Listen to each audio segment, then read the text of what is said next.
염증을 다스리는 데 도움이 되는 가장 쉽고 강력한 도구는 바로 호흡입니다. 책을 곁에 두고 좋은 흔적을 남기는 채널, 책 곁에 두고입니다. 첫 번째, 하루 1분 꿀벌 호흡의 기적. 염증을 다스리는 데 도움이 되는 가장 쉽고 강력한 도구는 바로 호흡입니다. 혈압이나 맥박, 체온, 장운동은 내가 제어할 방법이 없지만 호흡만은 조절이 가능합니다. 호흡법은 매우 다양한데 그 중에서도 갑작스러운 스트레스가 찾아올 때 활용하기 좋은 꿀벌 호흡법을 소개합니다. 마치 벌이 날아다니는 듯한 소리를 낸다고 하여 붙여진 이름입니다. 꿀벌 호흡법 따라하기. 1. 앉거나 누운 상태에서 편안한 자세를 취한다. 2. 평소대로 자연 호흡을 몇 번 들이쉬고 내뱉는다. 3. 입을 다문 상태에서 코로 숨을 마신다. 4. 훔이라는 소리를 내면서 숨을 천천히 내쉰다. 소리가 사그라들 때까지 진행한다. 5. 5회 반복한 뒤 평소의 자연 호흡으로 돌아와 들숨과 날숨을 편안하게 느껴본다. 한 손은 가슴, 다른 한 손은 배에 얹고 들숨과 날숨을 천천히 느껴보길 바랍니다. 코로 숨을 마시면 배가 볼록해지고 훔 소리와 함께 숨을 뱉으면 배가 홀쭉해지는 걸 느낄 수 있습니다. 들이마시는 숨보다 내쉬는 숨을 더 오래 유지하면 이완작용이 증가되어 효과가 더 좋습니다. 마음속으로 하나, 둘, 셋, 넷 세면서 숨을 마시고 하나, 둘, 셋, 넷 세면서 숨을 뱉어보세요. 꿀벌 호흡을 할 때 주의할 점도 있습니다. 가슴에 압박감을 느낄 만큼 또는 얼굴이 빨개질 만큼 강제로 호흡을 길게 이어가면 오히려 부작용이 생길 수 있다는 겁니다. 반드시 무리하지 않는 선에서 호흡과 소리를 유지하세요. 스트레스 상황이 길어지면 만성 스트레스로 만성 피로와 만성염증도 동반하게 되지요. 이 상태에 다다르면 꿀벌 호흡만으로는 효과를 보기 어려워집니다. 그렇게 되기 전에 스트레스를 쌓아두지 않도록 수시로 호흡하며 신경을 다스리는 연습을 해두시길 바랍니다. 두 번째, 지금 당장 배를 꼬집어 보세요. 뱃살은 질병의 상징입니다. 뱃살은 왜 찌는 것이고 왜 나쁘다는 걸까요?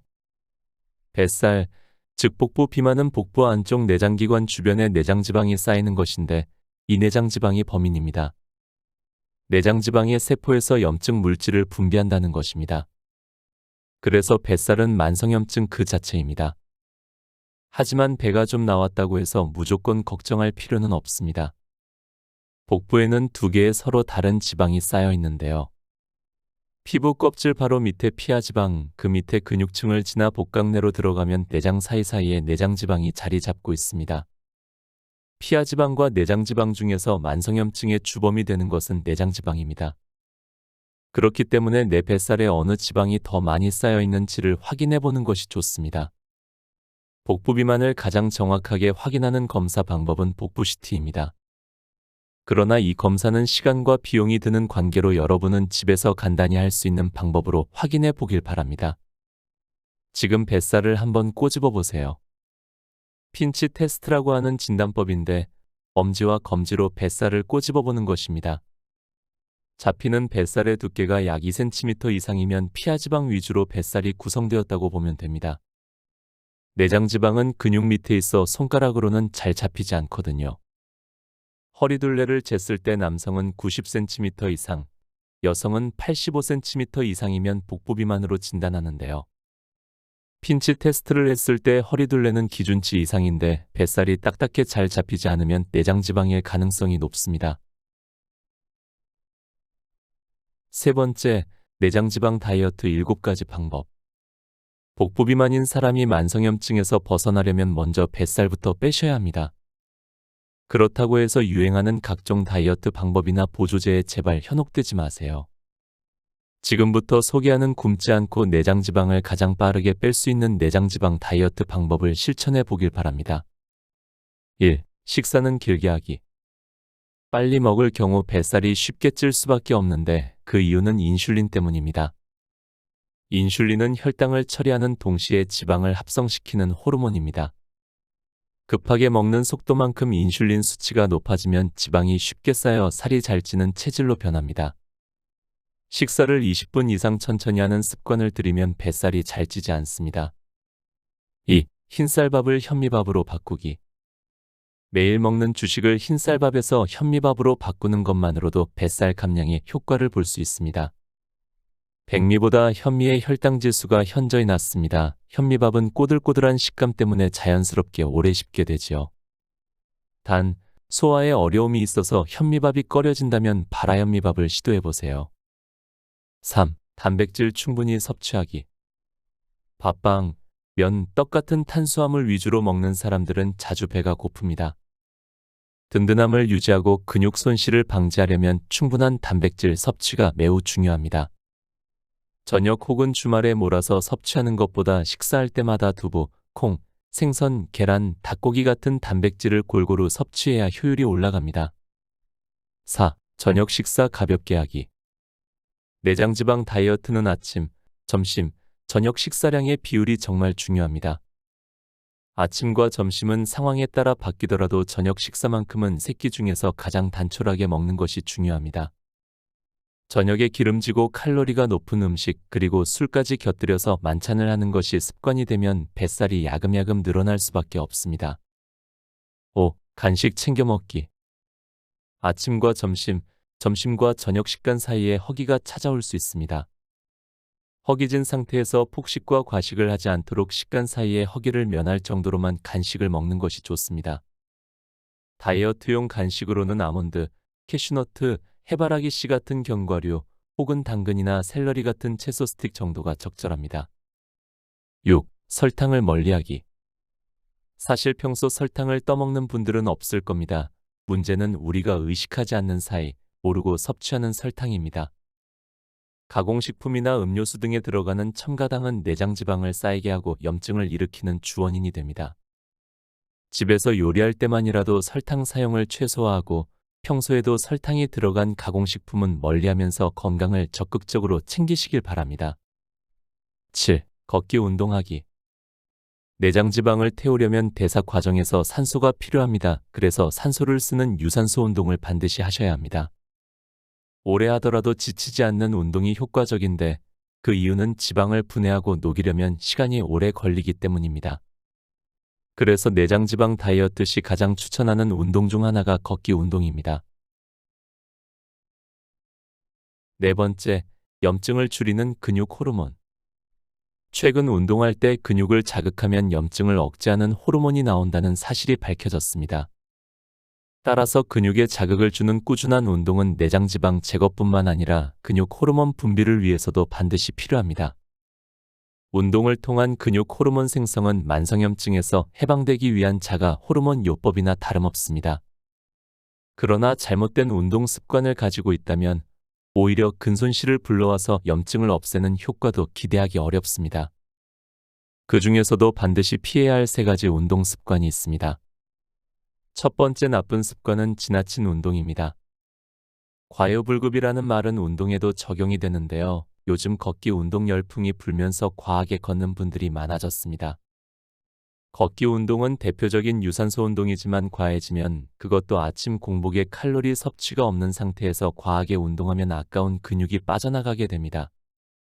칼로리가 부족하면 근육에 저장되어 있는 단백질을 에너지원으로 꺼내 쓰기 때문입니다. 두 번째 나쁜 습관은 부실한 수면입니다. 수면이 부족할 경우 운동을 해도 근육이 잘 생기지 않고 효율이 떨어지며 피곤이 쌓이게 됩니다. 그래서 잠자는 시간을 줄여가며 운동하는 분들이 늘어나고 있는데 이는 오히려 건강에 독이 된다는 사실을 기억하셔야 합니다. 하루 운동했으면 다음 날은 쉬는 등 적절한 타협과 요령이 필요합니다. 마지막 세 번째는 부족한 영양 섭취입니다. 운동한 만큼 잘 먹어야 하는데 이 부분을 간과하면 오히려 근육이 빠져나갑니다. 다이어트를 위해 칼로리를 급격히 줄이고 운동량은 평소보다 급격히 늘리면 우리 몸은 에너지원으로 사용하기 위해 근육을 녹이기 시작합니다. 이때 손상된 근육을 단백질로 보충해 주지 않으면 근육의 회복이 더뎌지고 근육 호르몬 생성이 줄어듭니다. 운동과 동시에 단백질을 포함한 영양을 충분히 채워줘야 하는 이유지요. 근육 호르몬으로 염증을 없애는 효과를 제대로 보기 위해서는 좋은 운동 습관만이 건강한 몸을 만듭니다. 5번째, 효과가 입증된 4가지 항염증 음식. 염증을 없애는데 효과가 있는 음식 4가지를 소개합니다. 1. 꿀풀과 식물. 우리에게는 허브라는 이름으로 많이 알려져 있으며 특징은 향긋합니다. 대표적으로 박하, 로즈마리, 바질, 라벤더 등 다양하며 깻잎 같은 한국 전통 꿀풀과 식물도 있습니다. 꿀풀과에 속하는 허브를 섭취하면 강력한 항염 작용을 합니다. 또한 대부분의 꿀풀과 식물은 위장 운동을 촉진시키는 강력한 힘을 가지고 있습니다. 2. 보라색 컬러 푸드. 다양한 컬러 푸드 중에서도 염증을 줄이는데 가장 직접적인 효과가 있는 것이 바로 보라색 컬러 푸드입니다. 보라색 색소 성분이 풍부한 음식으로는 오디와 블루베리 같은 베리류, 포도, 가지, 비트 같은 채소, 흑미 같은 곡식이 있습니다. 보라색을 만드는 안토시아닌 성분은 염증과 노화로부터 세포 손상을 막는 방패 역할을 합니다. 다만 한의학적으로 체질이 냉하거나 위장이 냉한 사람이 과잉 섭취할 경우 기초 체온이 떨어지고 묽은 변이나 설사가 나올 수 있으므로 주의가 필요합니다. 3. 오메가3. 염증을 없애는 효과가 입증된 성분 중 하나는 오메가3입니다. 오메가3는 혈관을 깨끗하게 하고 콜레스테롤을 낮추는 작용이 있어 심장병 발생률을 낮추며 두뇌 건강에도 필수인데요. 최근에는 염증 제거 효과까지 더해져 재조명을 받고 있습니다. 오메가3는 체내 합성이 되지 않기 때문에 반드시 따로 섭취해야만 하는데 고등어, 꽁치, 멸치 같은 생선에 풍부하니 자주 섭취하면 좋습니다. 견과류와 씨앗에도 오메가3가 풍부합니다. 기름류 중에서는 들기름에 가장 풍부합니다. 4. 황성분이 풍부한 음식. 유기황 화합물이 풍부한 음식도 염증을 없애는데 탁월한 효과를 보이고 있습니다. 이 유기황 화합물이 풍부한 음식으로는 마늘, 부추, 파, 양파 같은 백합과 채소를 비롯해 배추, 무, 양배추 같은 십자화과 채소가 있습니다. 재미있는 것은 앞서 나열한 채소들이 함께 버무려진 것이 다름 아닌 김치라는 사실입니다. 너무 짜거나 매운 김치는 혈압을 높이고 콩팥에도 안 좋은 영향을 주지만 간을 적당하게 맞춰 적정량을 섭취하면 만성염증을 다스리는 데 도움이 되는 항염증 푸드가 됩니다. 곁에 두고의 짧은 생각. 염증 해방을 읽으며 지나가는 말로 몸 이곳저곳이 자주 아프다, 계속 배에 가스가 차서 속이 불편하다 말씀하시던 어머니 생각이 났습니다. 병원에 가면 항상 정확한 원인이나 병명을 못 찾으셨기에 저 역시 지나가는 말로 엄마 그거 신경성일 거야, 스트레스 받지 말고 마음 편히 가져봐 했었지요. 돌이켜보니 그렇게 가볍게 넘길 말이 아니었겠다는 생각과 죄송한 마음이 들었습니다. 혼자 고군분투하며 몸 곳곳에 불편함을 느끼고 계실 때 도움이 되지 못했지만 지금이라도 엄마의 염증 해방을 도우려 합니다. 오늘도 함께 해주셔서 감사합니다.